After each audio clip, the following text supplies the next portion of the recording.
So it looks like the Young Turks are finally growing up. Let's talk about it on Azimuth Podcast. I'm Barrett McNabb, and with me is Kimberly McNabb. So per Fox News, the Young Turks co-host, Anna Kasparian, was on Jillian Michaels' podcast, Keeping It Real, last week. And Anna explained what drove her to ditch the Democratic Party. Now, if you're not familiar with the Young Turks, they are a very far-left, progressive organization and media outlet. And they really are pushing the progressive politics. So for her to do this it's pretty amazing. Well, she will be the second Turk to ditch the Democratic Party. Dave Rubin left quite a while ago. Right, absolutely. So I guess it's just that adage: as you get older, you need to ditch the Democrat Party and then the far left progressivism. But she saw an embrace of the soft on crime policies by the left, and she believed it was detrimental to society. Well, yeah, I mean, people behave to incentive structures and deterrences. So if you have zero cash bail, well, okay, you just let me back on the street. Oh, yeah, I learned my lesson. No, I'm going to go get some free stuff and not pay for it. Yeah, I mean, so let's just go outside of far left California, even in Houston, Texas. Now Texas is a red state, but obviously a lot of major metropolitan areas do lean blue. So, but even in Texas, there's a backlog of prosecutions for aggravated assault, for murder, and they're just let back on the street. And people are amazed when they commit crime again. I mean, they were criminals to begin with. It's like if a teenager breaks curfew and nothing happens, they're going to keep breaking curfew. Yeah, exactly. But she ripped efforts to demonize and even dehumanize the other side, while admitting she used to be a person who believed could not be friends with conservatives or somebody who supported former President Trump. Both women, again, Jillian Michaels and Kasparian, said that they identified with the disaffected Democrats who now feel unwelcome in their own former party. Well, God forbid you don't do the goose step. Like, you got to toe perfectly in line. I mean, why do you think on every major news outlet when Tim Walz started calling J.D. Vance weird, they all said the exact same thing, verbatim. Yeah, exactly. And we've talked about this many times on our podcast before, that Elon Musk even said that himself that he was a Democrat and a liberal, but that while his positions have not changed, the progressives in the Democrat Party keep pushing to the left so far that he became a centrist and then became a conservative, not because that he changed his political affiliations, but because the left went so far left that he was left behind. Relatively speaking, everything got shifted and he stayed in the middle. And he got left behind. And now he sits on the right side of the spectrum, which is just, it's happened clearly to a number of these Young Turks. But Kasparian said the turning point for her was when she was scolded by liberals after confessing she was fearful to leave her house after being sexually assaulted by a homeless man while walking her dog in Los Angeles in 2022. Now, Kimberly, you have more information on that, right? Yes. So it was not like someone catcalled her and she was just being, this Karen. No, a homeless person came up behind her while she was leaning over to pick up her dog's crap and started dry humping her. From behind? Yes. And so, I mean, if you've ever been assaulted, mugged, and something worse could have happened, then that's all you're thinking about. Like, oh my God, they dry humped me, but they could have torn my clothes off and I didn't have a weapon with me. I didn't have a man near me. Nobody was with me. A lot worse could have happened. And of course, that fear runs through your mind. Sure. And, this whole nonsense about these liberal white women being offended on the behalf of someone else. You weren't even there. They're not even talking about you, but yet you're the one offended. And why do they do this? It's for this white savior complex. And it's like, also, how dare you believe your lying eyes? I remember these men on the street clips with Will Witt is one of them. They'll go go around college campuses dressed like supposedly a Mexican, like with a sombrero and like the colorful tunic looking thing, and maybe like a fake black mustache. they'll go up to a Hispanic-looking person and go, "Does this offend you?" And they're like, "No, it's awesome." And then all the white liberal girls are like, "Oh my God, that's so offensive." Cultural appropriation offends me. Yeah, they just go off, and the person who supposedly should be offended, you're stealing, cultural appropriation. Is like, "No, that's cool." And then the Asian man with the triangular-looking hat, Right. they'll go up to a Chinese-looking person and goes, "Does this offend you?" No. Yeah. In fact, you're wearing it correctly, and it's awesome that we're able to celebrate culture. But anyway, Anna started getting messages that she was painting a picture of the homeless community in a negative light, and honestly, she has a right to her opinion of being sexually assaulted by somebody and being able to describe. Like, she's the victim here. She was sexually assaulted. Exactly. And even people even accused her of being a racist, even though she never disclosed the race of the individual who did it to her. And in fact, they were white. So again, so I would say to those progressives that said that she was racist for talking about being sexually assaulted, by the virtue, they must have assumed that was a person of color. Yeah, so how I would say presumptuous. that you are the racist by automatically assuming it was a person of color, when in fact it was a Caucasian. Yeah, I mean, like you said, it's racist of them to assume that they're white. And, Anna Kasparian said, that woke me up. That, Sure. They have these stereotypes in their heads, and they go around accusing everyone else for being bad, and they're the ones that, quote, need to do the work. Right.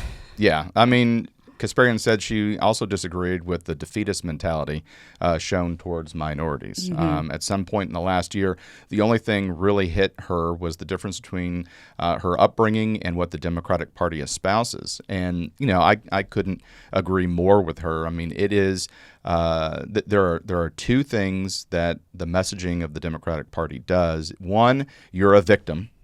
You're a victim. And two, you have to vote Democrat. Right, because we're the only ones that can take care of the victim. We don't want you to complain about anything. We want your vote, but we want you to be the victim, and there's no way out of that cycle. And the effects of our policies are so bad, we're going to give you free stuff. Exactly. I mean, how is anybody supposed to prosper with the victim mentality? Because that kind of strips them of any power. It's like implying you don't have any power. Right.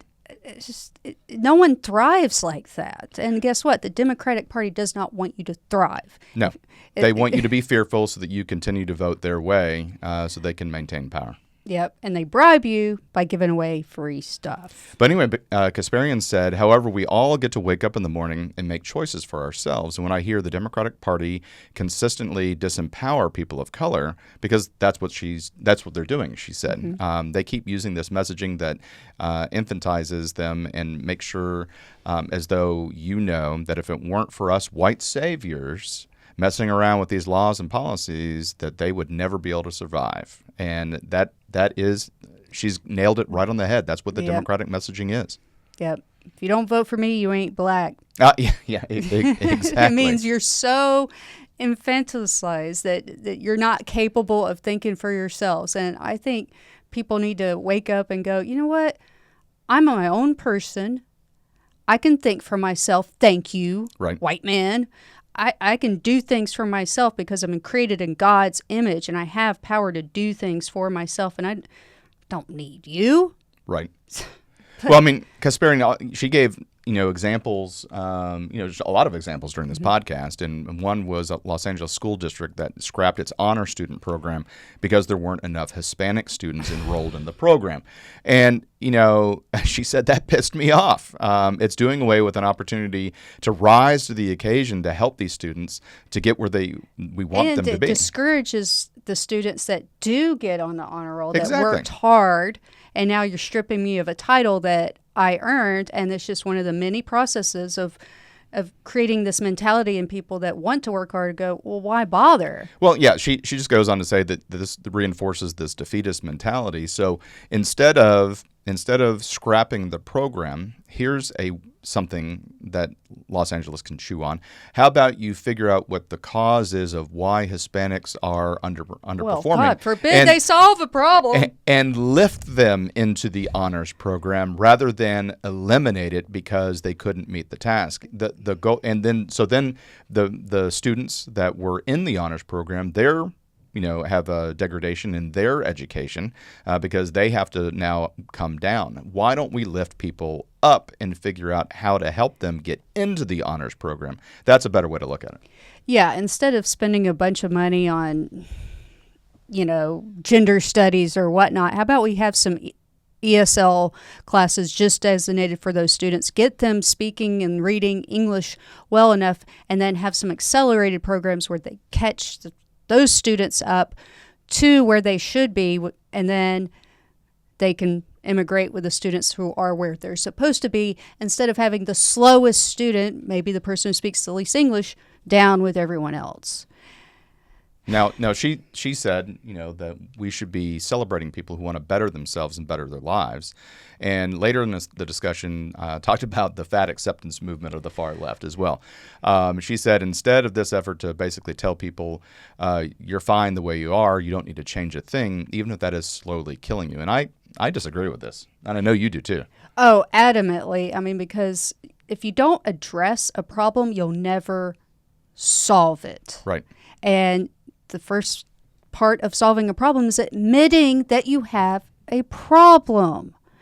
And, the whole fat acceptance thing, that they may lead you to think, well, first of all, it's a sound good thing, which they're really big on, but you have to dig at least another layer deeper.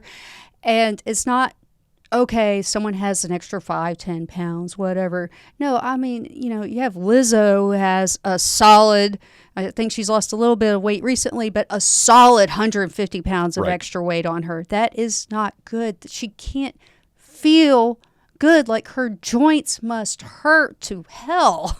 Right. Carrying all that weight. Of course she's not going to want around because it hurts. Yeah, here's a thing that I would say is a point that being obese is not healthy for your body, right? Now, while you're losing weight in order to improve your health, should you be made fun of? No, I don't think you should be made fun of. That's discouraging. And they probably have that discouraging voice in their head that they're already having to suppress going on all the time, every day. They don't need an external voice to discourage it. But they don't also need the voice to say that everything's fine. You can just love your body the way you are. Don't worry about improving it. I think that's disingenuous for the health of the individual. And I think that's the point that she was trying to make. Well, also, people are creatures of habit. And so if you start a certain mentality in one part of your life, you're likely to carry it on into other parts of your life. So if you're getting in the habit in one part of your life of not solving a problem, may not carry on to other parts of your life as well. Yeah. And, the two ladies talked about how Governor Newsom is definitely leading the madness in the state of California. Michaels even said that the concern is that it goes from California to a federal problem. And unfortunately, some of the failed policies we're starting to see here, meaning in California, have been exported to other states. Well, these feel-good lines carry on to other states. People move from the blue states into the red states. And so that's why people are saying, hey, keep Texas, Texas. Right. We don't want the way you vote to come here. Like, you want to come here, you want to contribute to the economy, but respect our values. Just like anybody coming from outside the United States needs to respect our values and our way of life. We ask that people from California, New York, Illinois move into Texas and Florida. Same thing. Yeah, I mean, if you're leaving California because of the policies you voted for, have now made that state unbearable and you need to escape. Rather than ruining the state that you go to with those same California voting principles, you need to realize that you made a mistake and now you're going to a state and you want to participate and make sure that it stays the state, the reason why you went there in the first place. Yeah. Otherwise, we'll all eventually run out of places to go to. Right. But, that's, to your point, like you said, it's also a reason why, illegal immigrants coming across the border, they're usually poor, don't have a support system. They'll have a hard time finding work and housing without government intervention. And obviously that is happening. But immigrants also bring their way of culture and their way of thinking and voting with them. So if some of these people are coming from socialist countries such as Venezuela, or Sharia law abiding countries. Because again, this is not just a South American issue. We're having illegal immigrants coming from Asia, from Europe, from South America, from Africa, from the Caribbean. It is not a single group that is coming over. It is a multifaceted, multicultural problem, and that's kind of what is the issue. Yeah, I would like to just debunk this whole multiculturalism thing that's been preached about for years. Is everyone's like, oh, diversity is our strength and diversity is a good thing. No, diversity of thought's a good thing, and so you can discuss ideas. But think back to the last time so many people speaking so many different languages were together, that an instance that we should all know about, the Tower of Babel. Mm-hmm. Okay, mankind was trying to build up this tall tower and reach the heavens, and they were getting boastful. And so, yes, God, made everyone start speaking different languages, so to get some humility into mankind, but also so they couldn't work together and they couldn't function together. Well, guess what? Now we have all these different languages, like Tim Waltz said in the VP debate. Oh, I have a school that speaks 50 different languages. I'm like, it's hard enough for people to get along, and now they can't speak the same languages. First of all, these kids aren't going to be able to make friends with these other kids. They don't speak the same languages. So how dare you, eliminating possible friendships? And that's just chaos. That's chaos. How do you get an educator? How do you get an educator that can speak 50 different languages? You can't do it. And so the class cannot learn because no one can speak the same language. How dare you? Right. That's not something to celebrate. And so anyway, this whole multiculturalism thing is people can't work together because they can't understand each other. It's not something to be celebrated. It's chaos. Right, and I believe she's starting to recognize that. Now, you mentioned Dave Rubin also left the Young Turks. Now, what made him leave? Well, he wrote in at least one of his books that his views began to change a bit after witnessing progressive commentator and former colleague Cenk Uyghur's criticisms of Fox News commentator David Webb. And he also had a further political awakening after discussing racism in 2017 with the great and wonderful, the black face of white supremacy himself, Larry Elder, the sage of South Central.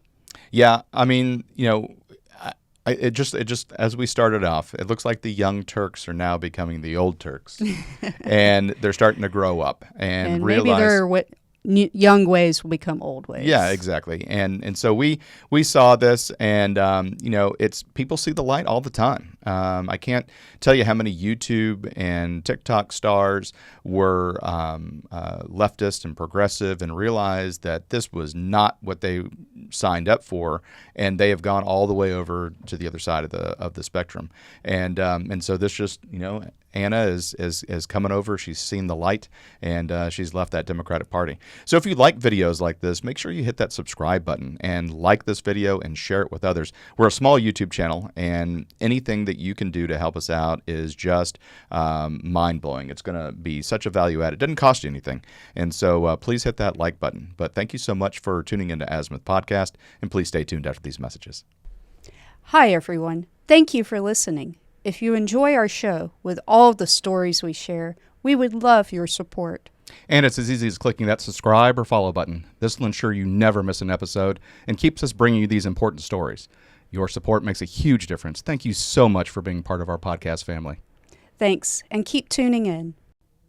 So campus occupation didn't work. So is violence now the answer for these college protesters? Let's talk about it on an Azimuth Podcast. I'm Barrett McNabb, and with me is Kimberly McNabb. So a group of pro-Palestinian students at Columbia University are scaling up their rhetoric against Israel, calling for liberation by any means necessary, including armed resistance. So they're up in their game, these college protesters.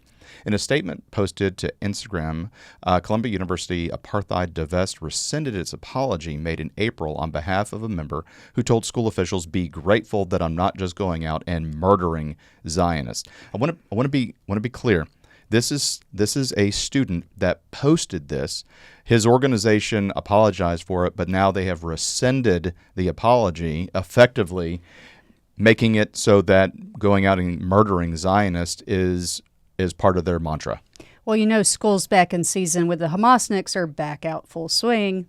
Well, student-led protests have caused an uproar, creating backlash for school administrators who are navigating the right to free speech while preventing threats of violence or anti-Semitism. Statements advocating for violence or harm are anti-ethical to the core principles upon the institution was founded. Calls for violence have no place at Columbia University or any university, a Columbia spokesperson recently said. But students protesting at Columbia are not softening their stance or their language. If you remember last year, there were massive occupations of multiple campuses throughout the nation. And to say that they were peaceful is a misrepresentation of what was happening. There was destruction of property going on. There was people prevented from going to their classes. Which I say is a theft of service, which Absolutely. the dean should care about. Yeah, they paid their tuition. And there were multiple videos where Jewish students were like, "Look, I paid to be here. I'm just trying to get to class. I don't want to go ahead and do all your hate speech and everything that you want to do." And were forcibly not permitted to go to their class. I mean, to me, that's interrupting a highway, obstructing a highway, by physically touching people and not letting them pass. That's assault. And now we're seeing all of this happening again.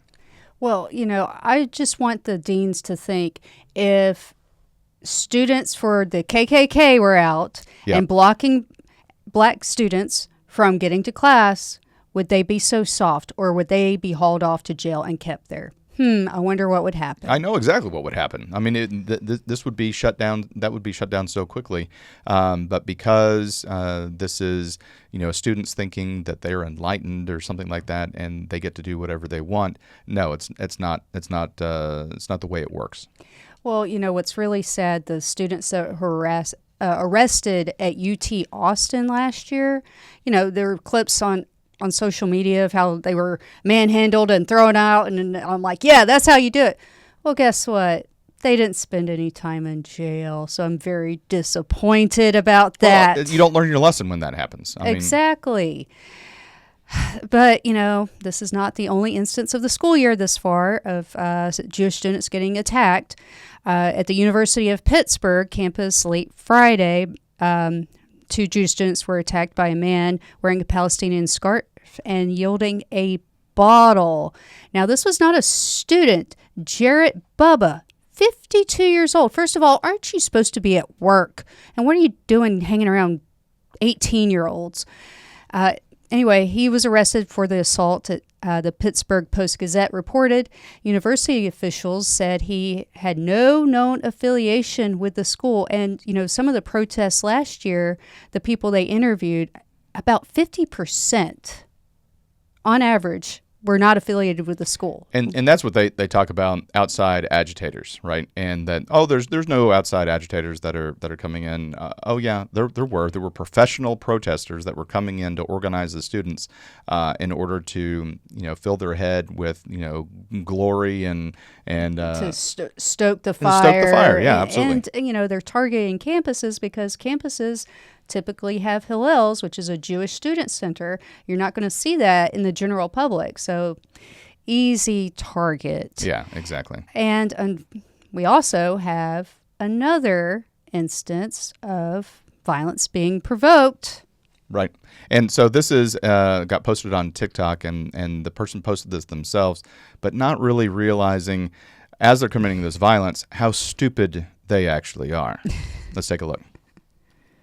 Palestine too. Free Palestine, bitch. Look, what you looking at? You know damn well there's a genocide. You know there's a genocide. Now stop it. I'm taking this shit down. I believe this one. Take this one down right here. What are they gonna do? They can't do nothing. I don't stand for it. I don't stand for it. I don't stand for this. There's genocide, and I don't stand for Zionism. Montclair, I don't support it. There's a genocide. You know that, right? They're killing children. What's the purpose? Be proud of your heritage. Y'all understand there's a genocide, right? You understand, right? There's nothing against people who are Jewish, but this is not okay. This is Ricky. Who's this? This is gyro What? on the glass. Really? Ricky. Oh, I thought it was Israel. My bad. Really? Yeah. Oh shit, my bad. Well, My bad is what you say for bumping into someone on the sidewalk. It looked like Israel.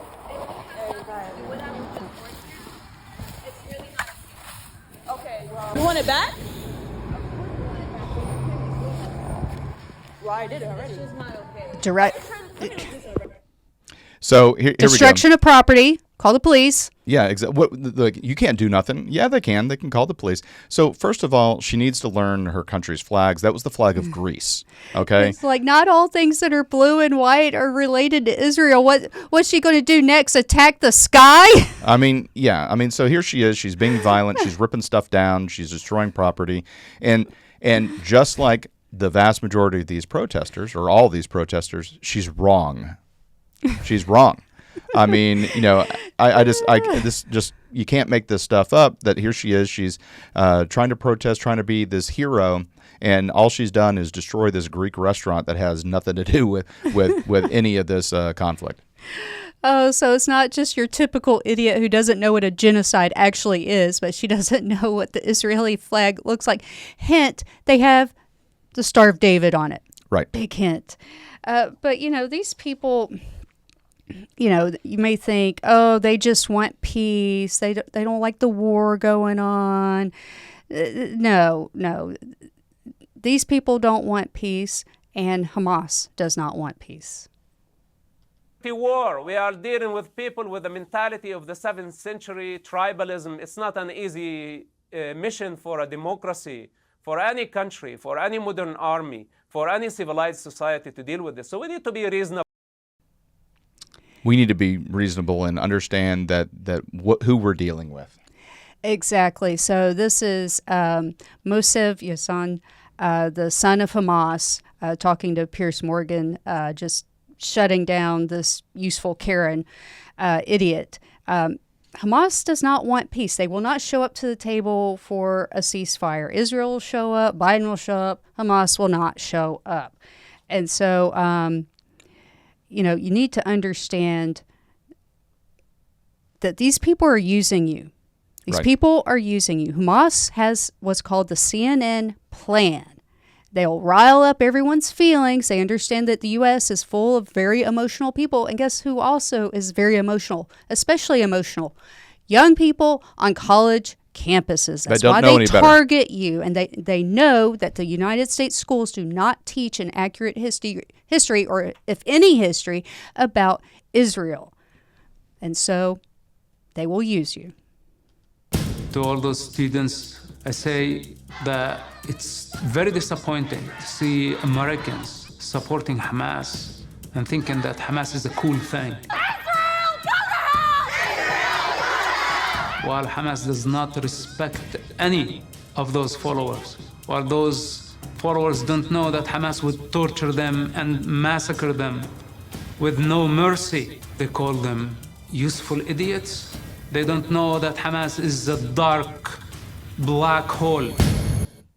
Yeah, I mean, the first person to use that useful idiots was Stalin in the Soviet Union, and he was talking about the media playing up communism, and he played the media like a violin, and the same thing, called them useful idiots, and that's what Hamas is saying to the American students that are supporting them, useful idiots. Yep, knowing that CNN would come to their side. But further evidence that Hamas does not ever want peace. Hamas leader Ismail Haniyeh in 2020 rejects the idea of ceasefire, and it will remain at war with Israel until a Palestinian state is established from the river to the sea. That means all of Israel. We cannot exchange for money or projects, give up Palestine and our weapons. We will not give up resistance. We will not recognize Israel. Palestinian must stretch from the river to the Mediterranean Sea. And another Hamas official in April 2023 had a sermon. He prayed for the annihilation and paralysis of the Jews, whom he describes as filthy animals. Does that sound like the language of someone who ever wants peace? No. Doesn't to me. No. I mean, you can't negotiate with people like this. And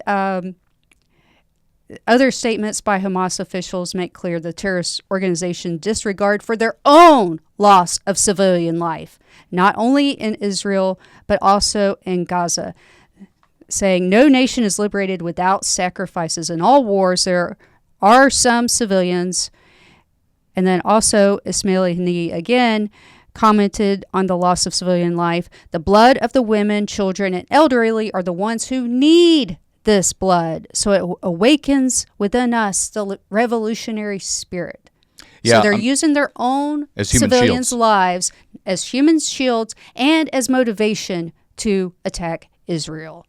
Yeah, I mean, honestly, in the law of land warfare, which I'm not at all pretending that Hamas is anywhere near a signature of the Geneva Convention or anything like that, because they're a terrorist organization.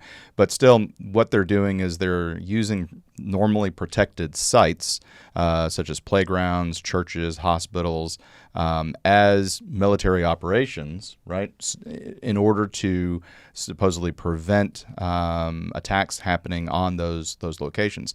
But what happens is when you use a hospital in a war, when you use a school in a war, it loses its protected status, and so it's no longer a hospital. So if you're fighting out of the hospital and planning missions and planning operations and storing weapons and things like that at a hospital, it's no longer a protected site. So if the hospital gets bombed, what CNN says, hey, a hospital got bombed, but in reality, the law of land warfare and the Geneva Convention would say that location lost its protected status. Yes, and also with college students, they haven't been in the real world, so they don't understand that you can't just say good things and expect it to happen out of thin air. Life is about balance. Right. And so to say that you're on the side of Palestine, well, guess what? Which side is not even trying to protect human life? Hamas. Which side is trying to protect human life? By far, Israel. That's why one reason why they did the pagers, the attack on the pagers, because they knew only Hamas was buying them. They would be the only ones to have them on their person. Well, that is targeted just for the bad. Even more than that, there was an order of merit list that Hamas, this is Hezbollah, that Hezbollah had. So it was, the highest ranking personnel in the Hezbollah structure that were getting these pagers. So there was a pecking order and order of merit. Not every single Hamas soldier that was a basic, equivalent of just a rifleman fighter got that pager. It was mostly leadership and upper management had those, and so they were really targeting the leadership structure of Hamas, and they were obviously successful in doing that. Babylon Bee had a great meme about the pager attack, and that it was targeted for the upper echelons. Sure. It says, Hamas recruit that's been in for 2 weeks delighted that he got a promotion to regional manager. But there is some sadness in that when you start teaching people from the age of 2 or the second they're born, really, that Jews are evil, they should be killed, not just saying it, but animating your children's cartoons that way, right, and doing math like, okay, I kill one Jew, I kill one Jew, how many dead Jews do I have? 2. That's basically what they're doing. And so when you raise people like that, you kill the top echelon off, yeah, there's just going to be more people to fill that void, and it's never going to end. And, it's in amongst many examples in the Hamas Charter that they do not want peace, saying there is no solution for Palestinian question except through jihad. Right. Hamas Charter, Article 13. And further proof of their intentions. Palestinians. Because actually there is no Palestinians. There are tribes. There is the tribe of Hamas, and there is the tribe of the Islamic Jihad, and there is the tribe of Khalil, and there is the tribe of Nablus, and each one has different interests, and all of them are conflicted. If they did not have Israel as the common enemy, they would kill each other. This is the reality of what's so-called Palestine. Rhetoric? Yeah. So, I mean, when you look... He is the son of Hamas. He knows. Exactly. He knows what he's talking about. He had the education from his father, and he realizes that it's wrong. But he's absolutely right. When you look at, you go back even in the Bible, and you look at the different tribes that were in that area, and even Israel, the Jews had tribes as well. So the whole area and region is very tribal and exists to this day. And so it's disingenuous to say that this is a unified people. I mean, when you... And if you look up terrorist organizations in that area, there are so many. And yes, they do have a history of killing each other. Yeah, absolutely. I mean, the thing is, it's about power. It's about power and control is what they want. And I can promise you that if ISIS and Hamas or Hezbollah, had to do power sharing, they would start fighting each other immediately. They would start fighting each other immediately in order to consolidate power. And so I really think it's kind of disingenuous that they're saying that this is a unified Palestinian effort when it's definitely not. It's definitely not. And any idiot politician who thinks they can go into the Middle East and solve, Middle East, bring peace to the Middle East is very delusional and has zero knowledge of their Bible.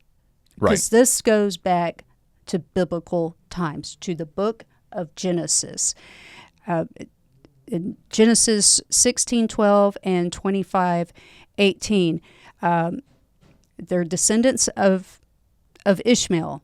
They're known as Arabs, which means nomads. From the beginning, the descendants of Ishmael were a warlike people. They lived in hostility towards all tribes related to them. And this fulfilled God's earlier word that Ishmael would be a wild donkey of a man. This is biblical words, not my words. His hand will be against everyone, and everyone's hand against him, and he will live in hostility toward all his brothers. So this goes back to Genesis. You're not going to solve it.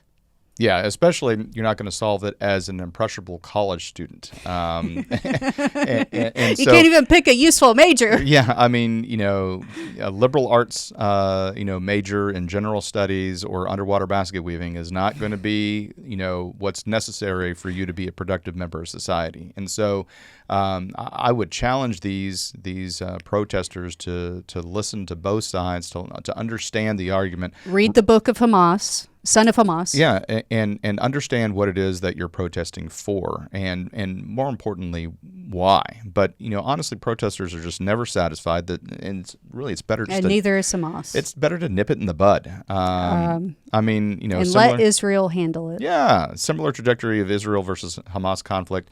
End it now, letting it continue only leads to more violence. And I could just see, as these, we just showed that instance where a woman thought she was ripping down Israeli flags, and she was ripping down the flags of Greece. These are uneducated people. They got a soundbite. She may as well be shouting at the sky. Yeah, I mean, give me a break. Give me a break. If somebody makes a extremely logical argument and they're calm about their argument and they're trying to use proper debate techniques in order to win, that's one thing. But by just ripping stuff down and spewing something that you heard from a sister's friend who saw it on TikTok, who grabbed that from Instagram.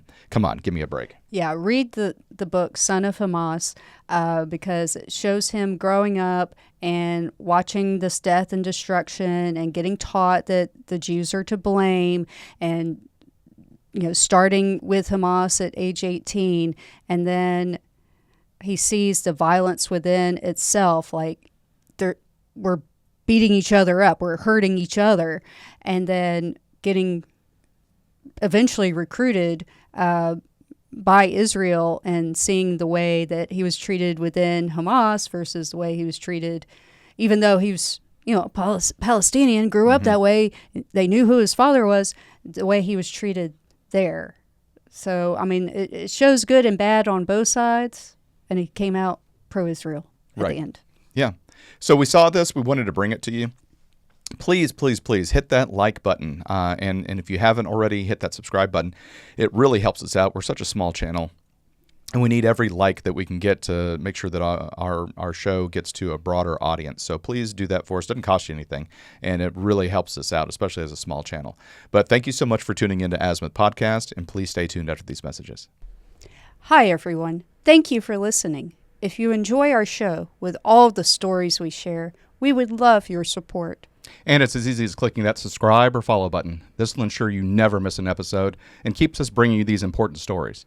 Your support makes a huge difference. Thank you so much for being part of our podcast family. Thanks, and keep tuning in.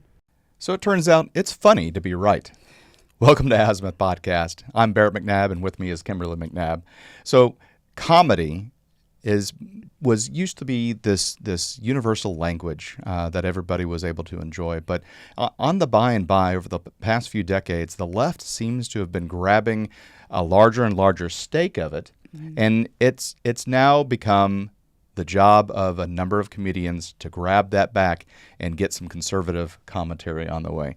So imagine, if you will, Greg Gutfeld smirking as he's reading off a teleprompter. Delta's DEI officer has banned the term ladies and gentlemen from airport announcements, he said, in a satiric tone. He hit the punchline, and he placed it with, dear customers of all gender identities, your flight is canceled, and your stewardess has a dick. I mean, the live studio audience that gathered to watch him just erupted in laughter and applause. It's the type of joke that might have appeared in 1980s or 90s on sketch shows like Saturday Night Live or stand-up specials like Eddie Murphy's Delirious. But, I remember Eddie Murphy's Boogie in Your Butt, and there's no way that any of that would be able to play today. Anything. You couldn't. None of that. In fact, I'm surprised that nobody has dug that up and tried to cancel him. Exactly. Like everyone else has been canceled. But I say all this has started with the PC movement. I mean, I remember rolling my eyes hard back then. I mean, it started with, don't call them black. They're African American. Typically said some white liberal arts major. Sure. They're not Indian, they're Native Americans, says probably the same people who got rid of the Indian off the butter. Right, Land O'Lakes butter. Yeah. Yeah, and that logo. And did you notice they took the Indian but kept the land? Yep. But, as culture has changed, the country has become more polarized. Yes. I reject that phrase. It makes it sound as though two trains that started off with their cabooses next to each other, and then something happened to make those trains start darting off in different directions away from each other. That's a good point. Yeah. But that's not how I see it, though. I don't see it as polarized. I mean, yes, we are different ends, but I see it as we started with a series of nails and a board. It's a fixed board, right? And they're kind of evenly spaced. And you take that rubber band and you put a mark, like a dot, in the middle of that rubber band, okay? And then you kind of put that rubber band on the nail, one side that's just a little to the right, one evenly on the left. And then someone took that rubber band and stretched it way to the left. Well, guess what's going to happen to that dot that you drew on that rubber band? It's going to move left, and it's going to encompass some of those nails that used to be on the left, like Elon Musk and his famous meme. Okay, that makes sense. And this end is stretched so far that everything that used to seem far left is just being encompassed more and more and more. And when is that rubber band going to break? And, you know, not everyone's laughing anymore. I tell you what, you've changed me, because like I said, that the train made sense, but now that you're describing this rubber band and stretching, I think you've won me over. Well, thank you. I think you won me over. But, you know, like many cultural touchstones, comedy viewership has begun to split along partisan lines. Maybe that rubber band's breaking. Maybe that rubber band gets jerked back. Who knows? Right. But, you know, what is leftist comedy now? I mean, making fun of Trump, well, geez, that's so original. Even conservative comedians do that, and I love the ones that mimic his voice. It's so hysterical. Oh, my goodness. Yeah. What was it? UGA football team, and what was it? Alabama. That they each had fraternity members mimicking his voice. I'm like, oh, they're both good, but of course I'm going to cheer for the UGA imitation of Trump. They were so good. A group of anti-establishment comedians has found the pot of gold, just waiting, serving a conservative audience, because we're hungry for it. We've had to listen to these left-wing jokes and just get more and more unfunny as more and more things become unoffensive. It's like that Christmas play on South Park where everyone's just dressed in these gray leotards, right. and it's just wah, wah, wah, wah, and nothing's funny, and everyone's like, what the hell is this? Now we have to cater to right-wing crowds because they're the only ones left with a sense of humor. Yeah, and I want to push back on that. I mean, that left-wing sense of humor, I mean, it's they're left with dick jokes. That's it. Yeah, and it's sad. I mean, I remember we went to a comedy show. I forget who it was, but we went to a comedy show, and all it was just profane language. And again, it was just dick jokes and stuff like that. And the person was completely intoxicated. Oh gosh. And so slurring his words. He's looking at his phone to keep his his set going. But still, it was kind of sad. Yeah, I can remember. I wish I could remember that comedian's name because Yeah. it was so vulgar, and they, talked him up like he was so famous on YouTube or something. Like, just gyrating. That's not funny. That's a dance video. Yeah, but when you get into some of the stuff for like podcasting and cable television and things like that, but group consisting of personalities like Joe Rogan, Theo Vaughn, and Gutfeld, since 2021 has really consistently ranked as the top watched late night comedy in America. Really kind of beating out network stars, including Colbert, Jimmy Kimmel, Jimmy Fallon, and honestly, I've never found them funny. I never found them really funny either. I mean, there's pre-Trump, there were some skits that they had. Some were left over from Johnny Carson and skits and Jay Leno skits and things like that. But some of them were funny. But when their commentary just focuses on Trump and Republicans, man, first of all, you're alienating half your audience right there. Yeah, because guess what? Even conservatives have a sense of humor. That's why Gutfeld ranks so high. Exactly. But the growth of these conservative-leaning comedy over the last few years, in many ways, kind of mirrored the emergence of left-leaning satirists like Jon Stewart in the 2000s. Stewart hosted, Comedy Central. He canceled. He left it. The Daily Show. He canceled and has recently come back. But it's the weekly show, really. Weekly show, yeah. And while he took aim at kind of the both political parties as well as the news media, I think most of his stuff made fun of Republicans. Yeah, and much of his young audience at the time leaned liberal, and many thought of him as a news source. And I definitely believe this is true, not just because of Pew's research poll found that 21% of people ages 18 to 29 regularly got their election coverage from The Daily Show and others like it, but I remember talking to some of my roommates and other college students, like, oh, you seem to know stuff about politics and whatnot, right. But I find it kind of boring because, I was in my 20s. how do you stand it? They're like, oh, I just watched Jon Stewart. Right. That would be what they would say. Yeah, and that's again. Fast forward to today, and apparently the vast of the millennial and Generation Alpha and are getting Generation Z are getting their news from TikTok, right? Oh yes. And so if that's the case, stop that. get your new. Get Come your on, news. you got the Tide Pod stuff from TikTok. Exactly. Get your news from Azimuth Podcast. So if you like content like this, make sure you're hitting that subscribe and like button. Again, we're a small channel. We're just still starting out, and it really does help us out by getting you to forward this video to your friends. Forward it to somebody who hates conservatives, and the joke will be on them. But like those conservative comedians emerging today, Stewart didn't view his show as expressly ideological. I think he acknowledged his own liberal biases and said in a 2005 interview with The Guardian that his foremost goal was to make people laugh. But obviously there was that slant.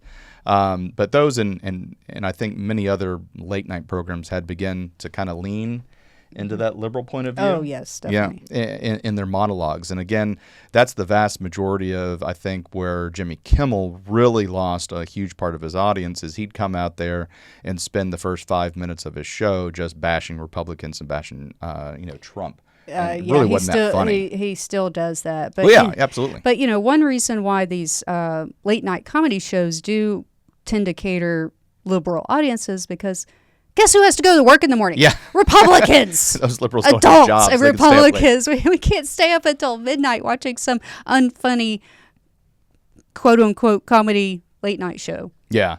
Well, with I think you're right. More Democrats than Republicans are watching those late night shows.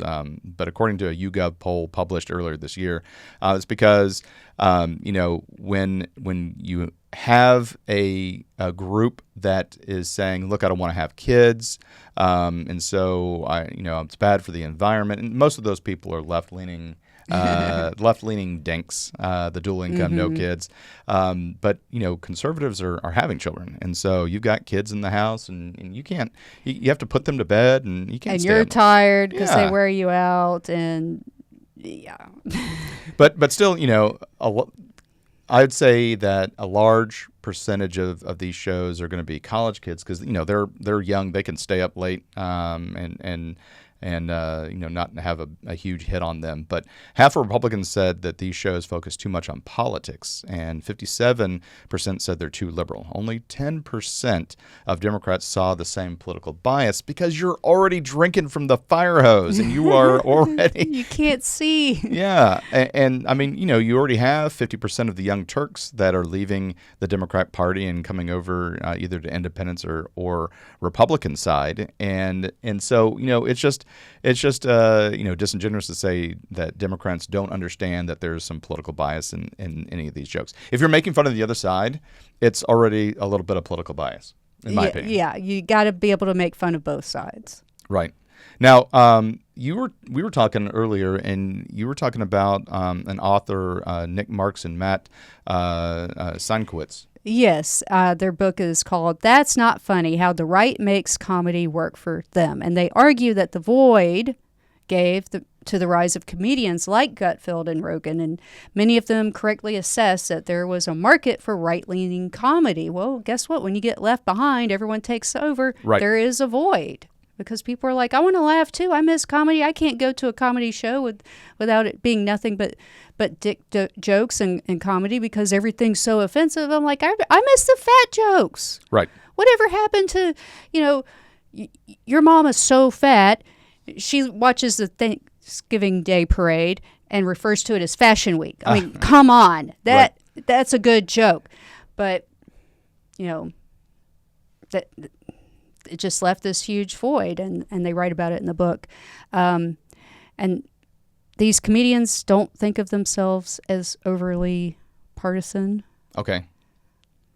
Well, Tim O'Connor, the executive producer of Gutfield, said that while the late night show airs on Fox News, the network associated with conservative viewpoints, it's not explicitly designed to appeal to people of a particular party. I mean, you can be a Democrat and realize that the ladies taking away ladies and gentlemen out of the announcements for Gates is pretty petty, and hopefully It's you could ridiculous. see that that's pretty ridiculous. Because let's just play the game and walk the dog on that one. Let's just say that includes transgender people.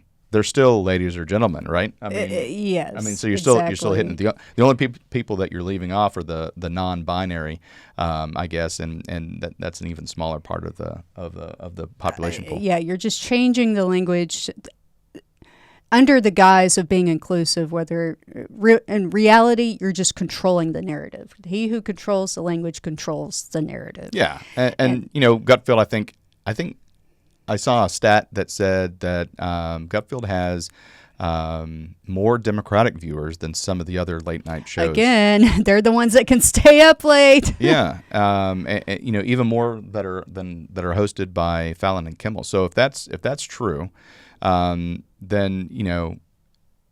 it just goes to show that Republicans that are staying up to watch, think Gutfield's funny, but then also liberals think Gutfield's funny as well. And I think it's because he's able to do comedy that the left wouldn't do.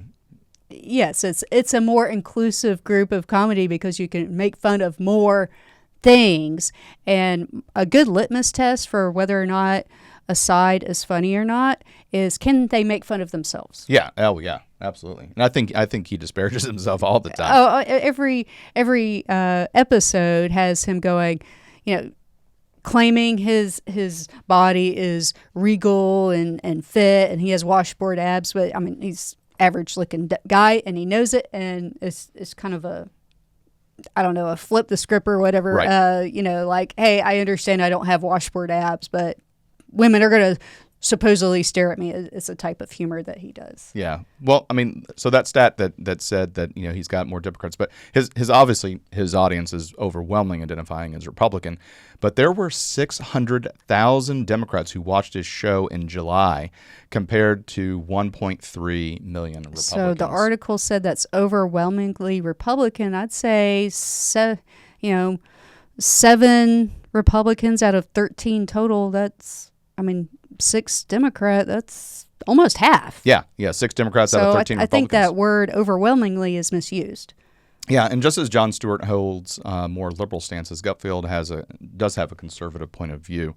Those personal beliefs sometimes seep into the show. When Trump was a guest, for instance, which was a huge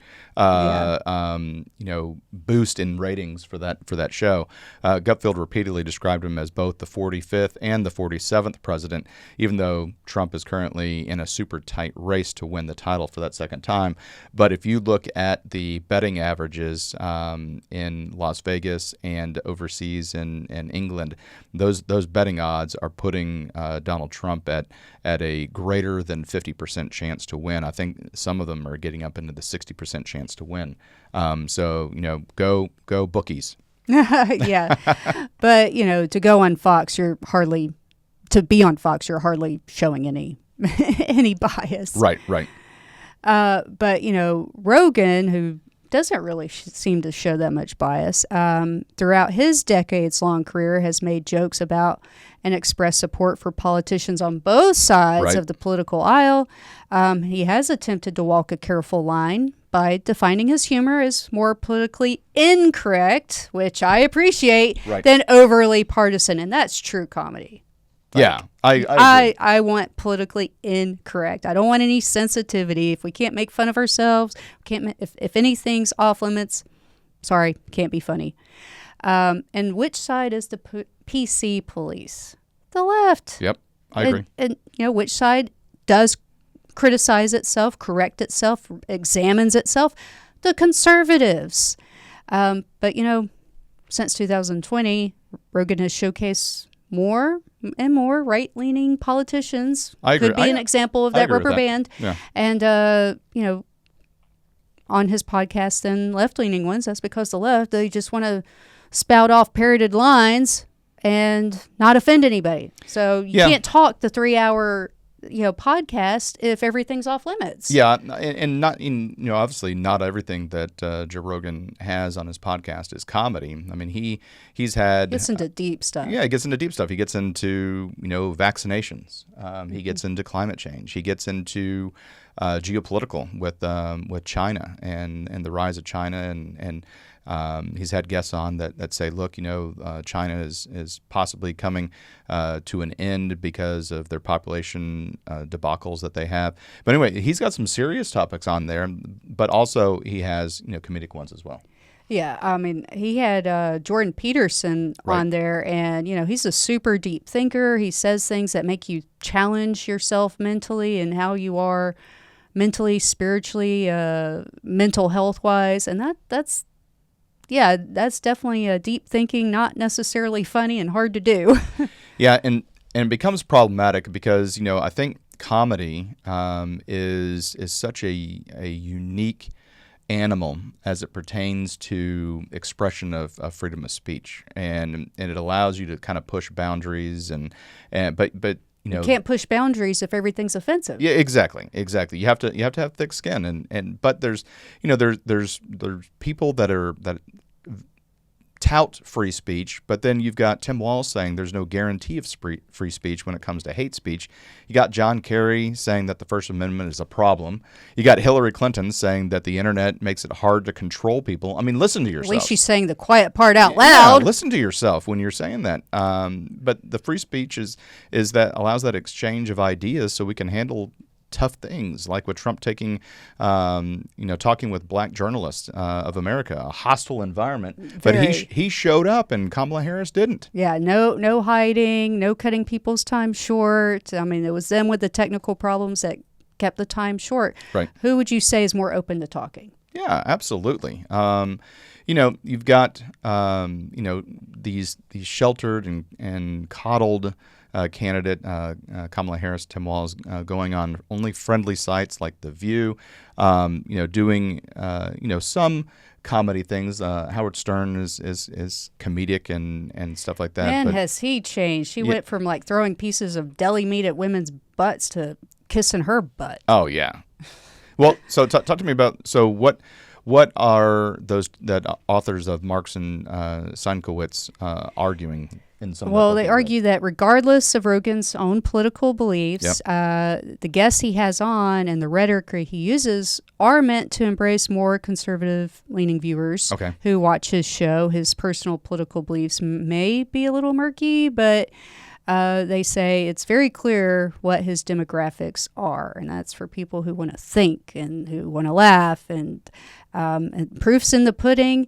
He's been the most popular podcast in the U.S. for the past 5 years, and he has more than 17 million subscribers on YouTube. Hey, Joe Rogan, just to let you know, hear us out. We're more than willing to come on your show, and we'll be happy to be a guest. I think we'd be a value add, so that's a plug for us, Joe. Let's get on the Joe Rogan Experience. Well, what do you think about rumors of Trump going on Joe Rogan, and then whoever put this out there is ridiculous, Kamala Harris? Oh man! I mean, come on, have him do the debate. She can't even say original thought in the shortest interviews. I mean, even if it's not on Bret Baier, I'm going to call him Leonard. I'm not going to call him Charlemagne the God. Right. I believe that's blasphemous and ridiculous. Okay, I appreciate the fact that you read about Charlemagne and thought he was awesome, but why did you have to add the God part? That's ridiculous. Right. And capitalize the G. Oh, God. Yes, really sacrilegious. But not even original thought on there. I mean, it's just recycled hash lines, and so it would be 3 hours of that, and I think he would end up shooting himself if he had Kamala Harris. Like, I've been listening to the same 5 minutes worth of dribble and parroted lines for 3 hours. Yeah, I mean, I think he'd be mad, but I think I read that a majority of the listeners to his podcast are obviously they're young men, right? Mm-hmm. And I think I read that half identify as Republican. And many of them hold similar beliefs, but if they hold the same beliefs that Rogan discusses in his show, So he values free speech. right?